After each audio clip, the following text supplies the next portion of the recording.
안녕하세요, 현정입니다. 오늘은 인생이 너무너무 힘들고 어려워서 한 치 앞도 보이지 않는 분들에게 들려드리고 싶은 이야기자 책입니다. 요즘 여기저기서 이 철학가의 책이 많이 나오더라고요. 철학가 하면 너무 어려운 거 아닐까? 지루한 거 아닐까? 라고 생각을 할 수가 있는데 제 기준에서 이 책은 이 철학가의 가장 쉬운 책이 아닐까라는 생각이 듭니다. 오늘 소개해드릴 책은요, 바로 쇼펜하우어의 책입니다. 쇼펜하우어 아포리즘, 당신의 인생이 왜 힘들지 않아야 한다고 생각하십니까? 라는 책인데요. 사실 이 책은 제목에 굉장히 이끌려서 궁금해하고 있다가 지금의 세상에 오시는 많은 분들이 이 책 이야기를 해서 나도 읽어봐야겠다 하고 읽게 된 책입니다. 제목을 보면 당신의 인생이 왜 힘들지 않아야 한다고 생각합니까? 근데 사실 힘든 분들, 너무 삶이 고되고 고통스러운 분들은 내 인생이 힘들지 않아야 돼 라고 생각하지 않거든요. 인생은 원래 고통은 맞는데 유독 내 인생은 왜 이렇게 힘든 거야? 라고 생각을 하시잖아요. 저도 그럴 때가 있었고 저도 인생은 고통이다 라고 생각을 하는 사람으로서 항상 그런 불만들을 좀 가지고 살았던 것 같아요. 그렇게 인생의 한 치 앞도 보이지 않을 때 저는 책 속으로 도망가곤 했는데요. 그 책 속에서 저를 살게 한, 그리고 저를 다시 일으키게 하는 그런 문장들을 발견하고 싶었기 때문에 책 속으로 도망갔던 것 같아요. 그래서 오늘도 인생이 너무너무 괴롭고 힘든 분들에게 살아갈 힘을 줄 수 있는 문장들을 공유하려고 합니다. 쇼펜하우어라고 검색만 해봐도 정말 많은 양의 영상들과 자료들이 나오거든요. 이 철학가가 어떤 사상을 가졌고 어떤 사람인지는 많은 영상들에서 나오고 있습니다. 그래서 저는 쇼펜하우어가 어떤 사람인지에 대한 이야기보다는 이런 이야기를 했고 그 이야기에 제 생각들을 좀 곁들여서 이야기를 해드리려고 합니다. 쇼펜하우어 관련해서는 자정님이 굉장히 쉽게 영상을 찍었더라고요. 그것 또한 댓글에 링크로 걸어두도록 하겠습니다. 왜 그렇게들 쇼펜하우어에 열광을 하느냐? 간단하게 쇼펜하우어에 대한 이야기를 하면요. 아르투르 쇼펜하우어를 가리켜 흔히들 염세주의 철학자라고 합니다. 라고 시작을 합니다. 그럼 염세주의가 무엇일까? 라고 생각을 하실 텐데요. 염세주의는 세계는 원래 불합리하며 비애로 가득 찬 곳이다. 행복이나 희열도 덧없는 일시적인 것이다 라고 생각을 하는 것을 말합니다. 세계는 원래 불합리하고 고통스러운 거죠. 이 행복? 이런 거는 정말 잠깐이야. 세상은 불합리하고 불행해, 비애야 라고 이야기하는 이 쇼펜하우어 인생이 조금 되게 드라마틱하긴 했어요. 여러 가지 힘든 일들도 있었는데 쇼펜하우어의 인생은 소망하는 바가 이루어지지 않는, 오히려 소망했기에 정반대로 고통이 부과되는 악순환의 반복이었습니다. 이게 되게 중요한 것 같아요. 소망한 바가 이루어지지 않았는데 소망했기 때문에 고통이 부과되는 악순환. 사실 인간이 아무런 희망도 없고 소망도 없다면 저는 불행할 일도 없다고 생각을 하거든요. 그런데 소망하는 바가 이루어지지 않았는데 쇼펜하우어 또한 소망했기 때문에 더 괴로웠다. 거기에 악순환이 있었다. 그의 젊은 날은 사랑했기에 여인들로부터 상처받아야 했고 지적으로 뛰어난 재능을 발휘하면 발휘할수록 세상의 혐오에 시달렸으며 사람들에게 상식과 정의를 요구할 때마다 그는 사람들로부터 멀어져야 했습니다. 우리가 오늘날까지 쇼펜하우어를 기억하고 그가 남긴 저서에서 인생의 해답을 찾으려는 이유가 뭘까요? 그러게요. 이렇게 고통스럽고 염세주의자인 이 사람한테 우리는 어떤 해답을 얻고 싶어서 이렇게 쇼펜하우어의 책을 찾는 걸까요? 인생은 고통이며 고통은 집착에서 비롯되고 따라서 집착을 버림으로써 우리는 고통의 소멸에 이를 수 있다는 비관에 대한 비관을 제시했기 때문이죠.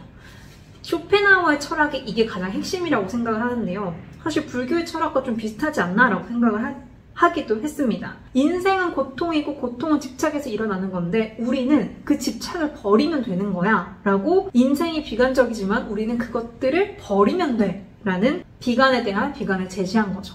어떻게 보면 굉장히 현실적인 거 아닌가 라고 생각이 듭니다. 저도 쇼펜하우어 책들을 보면 왜 이렇게 현실적이지? 라고 생각하는데 그 현실이 어쩌면 현대의 생각과 약간 생각의 트렌드가 맞물리면서 요즘 사람들에게 많이 읽히고 있는 거 아닐까라는 생각이 듭니다. 사실 요즘뿐만 아니라 많은 사람들에게 읽혔던 책이기도 하죠. 그럼 쇼펜하우어가 쓴 글들을 조금 소개하면서 제 생각들도 들려드리도록 하겠습니다. 얼마만큼 염세주의자였냐면 이 제목이 있어요. 그대의 오늘은 최악이었다. 내일은 오늘보다 더 나쁠지도 모른다. 이 정도였다라는 거죠. 너 오늘 최악이지? 내일도 더 할 거야. 그리고 또 이런 이야기가 있습니다. 인생은 기만의 연속이다. 삶이 삶을 속이고 삶은 삶으로부터 속는다. 기만으로 가득 찬 삶, 그것이 삶의 진정한 의미임을 깨닫는다면 얻게 해주리라. 삶이 나에게 약속했던 소망들이 이루어지지 않는다고 해서 좌절하거나 분노할 가치가 없음도 알게 될 것이다.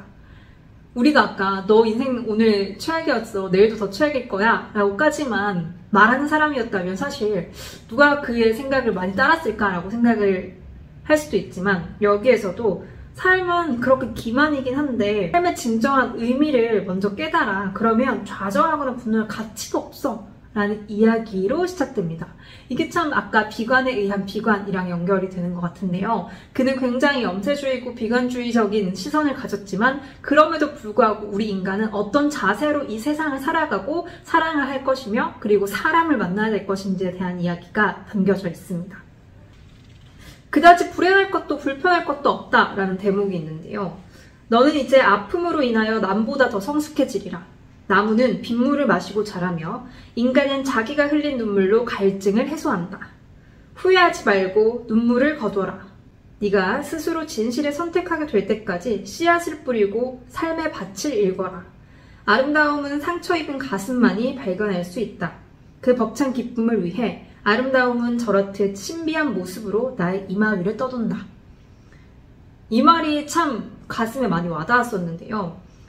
너무 인생이 막막하고 힘들 땐 항상 상처가 있거나 아픔이 있다라는 거잖아요. 근데 그 아픔에 매몰되기만 하는 것이 아니라 그 아픔이 너를 결국에는 성숙하게 해줄 거야 라는 희망적인 이야기가 분명히 들어가 있습니다. 그것을 자연에 빗대어서 설명을 많이 하고 있는데요. 나무는 빗물을 마시고 자라니까 인간 또한 나의 눈물, 이 아픔으로 인한 눈물들이 나의 갈증을 해소할 거야. 그 물로 너의 씨앗을 뿌리고 밭을 일궈라 라는 이야기죠. 제가 한참 지금의 생활 때 힘들 때 어떤 대표님이 이런 이야기를 해주셨어요. 사업을 한다라는 것, 장사를 한다라는 것은 몇 년간 씨앗을 뿌리는 일이 있어야 된다. 그 씨앗을 여러 개 정말 무수히 많이 뿌렸을 때 하나의 새싹이 나는데 그 새싹이 날 때까지 기다리는 것, 그때가 제일 괴롭고 힘들 것이다. 하지만 그때까지 기다려라 라는 말이 굉장히 저에게 많은 울림을 줬던 이야기이기도 합니다. 인생도 이러한 관점으로 바라봐야 되는데요. 우리가 어떤 것을 원할 때 너무 조급하게 결과를 내려고 하면 망치는 일도 있고 마음은 조급해서 제대로 안 되고 왜 아직까지 이렇게 나만 뒤처져 있는 것 같지? 라는 생각 때문에 불행해지기 쉽거든요. 하지만 인생을 장기적인 관점, 농사를 짓는다는 관점에서 봤을 때에는 우리가 무슨 결과를 이루기 위해서는 분명히 쌓이는 시간들도 필요하고 그 쌓이는 시간 속에 나의 노력 그리고 나의 또 다른 아픔, 고통 그런 것들이 너무나도 당연하게 있다라는 거죠. 이 당연하게 있다라는 것들만 조금 알게 된다면 내 인생이 괴롭다, 고통스럽다, 인생이 왜 이럴까? 라는 순간에도 그래 원래 인생이 괴로운 거니까 내가 지금 어디쯤 왔나? 라는 것들을 한번 확인해보자. 씨앗을 뿌렸나? 다 뿌렸나? 새싹이 날 정도로 물을 주고 있나? 잘 돌보고 있나? 이런 것들을 한번 보자. 내가 진짜 집중할 수 있는 것들을 한번 살펴보자 라는 생각으로 변할 수 있지 않나 라는 생각이 듭니다. 두 번째 이야기는요. 인간이 아무리 애를 써도 삶은 기껏해야 두 종류뿐이다. 권태에 시달리든지 고통에 시달리는 것이다. 권태도 반복되다 보면 고통이 되고 잦은 고통도 시간이 지나면 무감각한 권태가 된다. 어차피 인간은 권태로운 존재다. 우리가 기쁨보다 고통을 사랑해야 하는 이유다. 인생은 고통인데 그 고통을 왜 사랑해야 되냐면 이라고 이야기가 나옵니다. 처음에는 괴롭겠지만 언젠가는 기쁨을 경계하고 두려워하는 단계에 도달하게 될 것이다.